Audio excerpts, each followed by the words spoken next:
Hello, I'm Erin Spinagle, here today at Musselman High School. Join me today as we learn about some of the teachers here at the home of the Applemen on this edition of Be the Difference, West Virginia.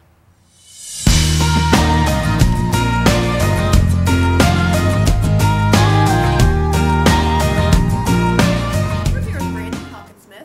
She teaches 9th grade English and young adult fiction here at Musselman High School. Hi Brandy, how are you? Hi, I'm good. How are you? Well, tell me a little bit about yourself. I'm from Martinsburg. I grew up here, so I'm very local, very familiar with the community and things like that. I went to school at Shepherd University and got my bachelor's degree in secondary education with a concentration in English. And then I decided to go on to WVU and get my master's degree in reading, and I tested to become a reading specialist. What made you decide to become a teacher? I have always wanted to be a teacher. When I was younger, I have a younger sister and a younger brother. My sister is 2.5, almost 3 years younger than I am, and my brother's 8 years younger than I am. And I would make them line up the chairs in our living room and play school bus, and then we would go to our bedroom and have class, and I taught them their ABCs and all of their numbers, and that was something I always loved doing. I danced growing up as well, and I got the opportunity to be a student instructor in dance with little ones, 3, 4, 5 years old, and I really enjoyed that. And I knew from that point on that teaching was definitely where I needed to be. I don't think I ever had a doubt that I wanted to do anything other than teach. What made you decide to become an English teacher? I've always loved reading, and I really enjoyed writing, especially once I got to the high school and college level. And with English, I feel like you have this great opportunity to teach just about anything. With the lessons that I do in my classroom, I have the opportunity to talk about history. Sometimes we talk about different things in science depending on the novels that we're reading, the nonfiction that we're working with, and it gave me the opportunity to work with a whole bunch of different content areas, even though my content itself was in English. I teach novels, my honors classes right now, they just finished reading the novel The Hot Zone, which is about a virus spreading rapidly, so that deals with science. We have done, in the past, I've done To Kill a Mockingbird, which allows me to teach history and talk about things that happened decades ago that my students aren't even aware of. So I like the diversity and the ability to reach out and teach different parts of the world and different cultures. It captivated me. So English was really where I knew I wanted to be. Get your students engaged and excited about what you're reading in the classroom. I use a lot of technology. I've learned that, especially with my high school students, they love music, they love the internet, they like watching videos, and I try to incorporate all of those things into my lessons.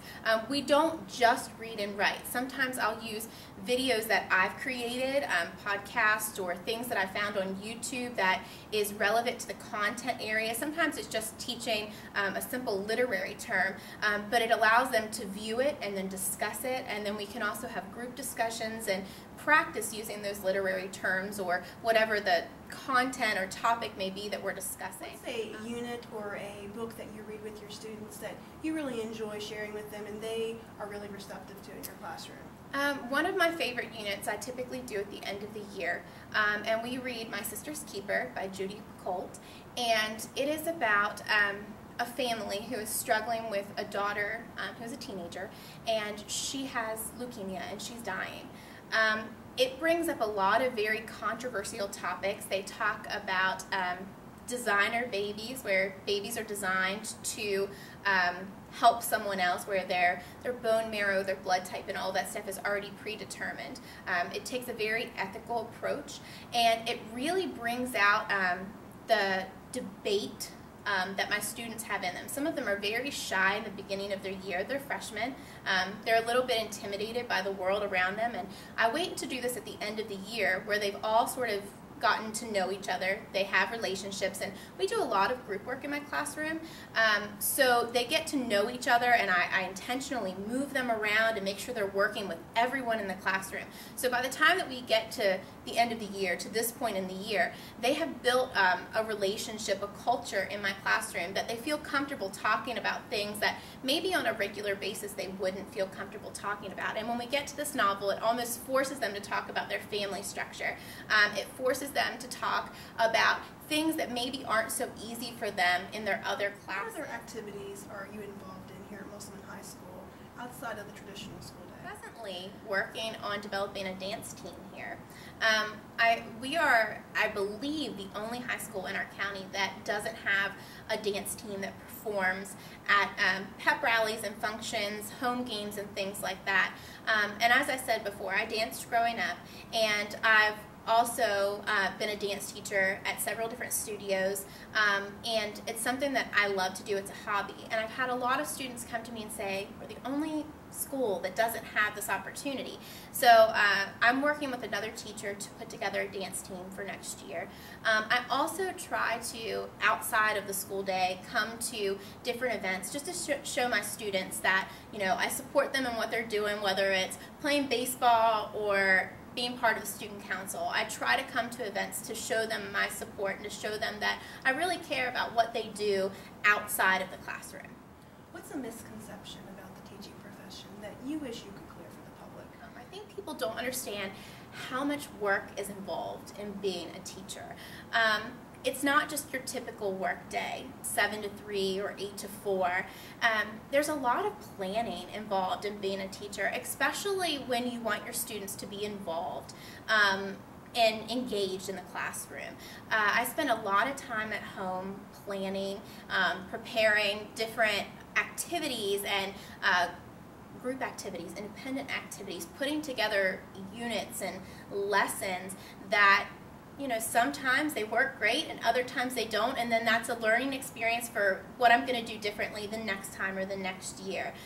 And just, you know, like with summer, a lot of people think that we as teachers just get to enjoy our whole summer and do absolutely nothing. And I know that a lot of teachers go to workshops all summer long. They spend days planning units for the beginning of the year and mapping out their year. So I think for me, one of the misconceptions is people thinking that teachers only work that typical school day, when in reality we do a lot outside of our typical school day to get all of our students involved and want them to be in our classrooms.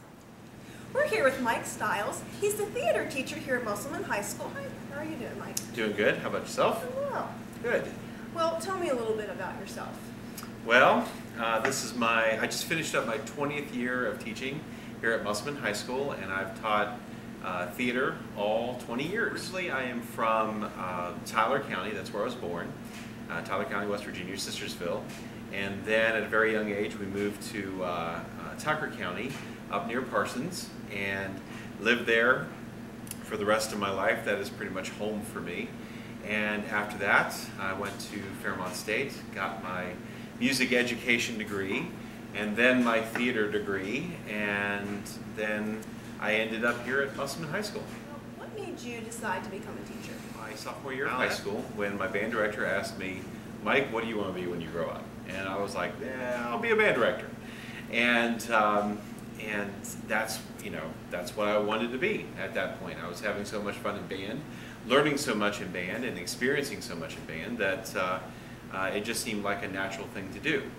My senior year, that band director had left. He took another job, another place. During that time, the principal and the substitute teacher asked me to step up and direct the band my senior year because I had most experience and I was going to go into music after high school.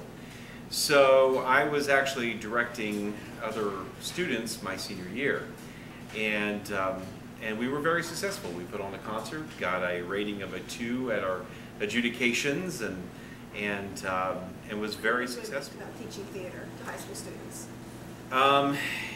Well, for me, it's the fact that it's something different every day and every year. I remember one of my professors in college saying, Don't be a teacher that has 1 year of experience 20 years over. Be a teacher that has 20 years of experience. And what he meant by that, and it took me a while to realize it, is that you don't teach the same thing every year. Every class is different, every year is different. You have different students every year. Even myself, who has the same students for 4 years in a row sometimes, they continue to grow and develop and change. And so for me, it is the challenge of unlocking every class to be able to make them successful in some way. Tell me a little bit about the theater program here at Musselman. What are some of the things that your students do to express what they're learning and to also share what they're learning with the public? Well, first of all, I teach 6 levels, well, 4 levels of theater, but I teach 6 classes out of the day. Theater 1, 2, 3, and 4, and then I have a class which is called Theater C&P, which is construction and production, and it's sometimes called stage prep. They have after-school productions, usually 1 musical and 1 straight show. We have a student-directed 1-act where my seniors get together and they direct their own 1-act plays. And we do that along with the Spirit Week, and so we have the junior play and the senior play and the sophomore play and the freshman play, and they compete together in like a little 1-act festival. And then we also have some different groups in the theater department as well. We have Thespians, which is the International Thespian Society, and they're like the creme of the theater students, most dedicated in this stuff. And then we also have the drama club, which is people who want to be in the theater classes but can't schedule it, so they take drama club instead. And then we also have the Masqueraders, which is a readers theater group, and they usually go out and perform for elementary schools and perform Dr. Seuss readings and things like that.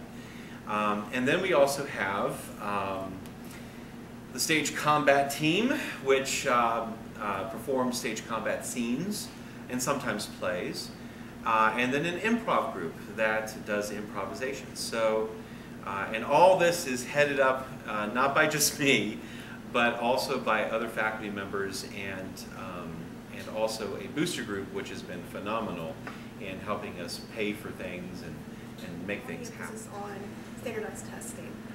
How do programs like the theater program or any fine arts outlet for students, how does that help develop their speaking and communication skills outside of the traditional classroom? The people and the students who do the arts as a verb, they do theater, or they play music, or they sing, or they draw, or they write. The ones who actually do it are the ones who are more, have higher developmental skills and do better on the standardized test.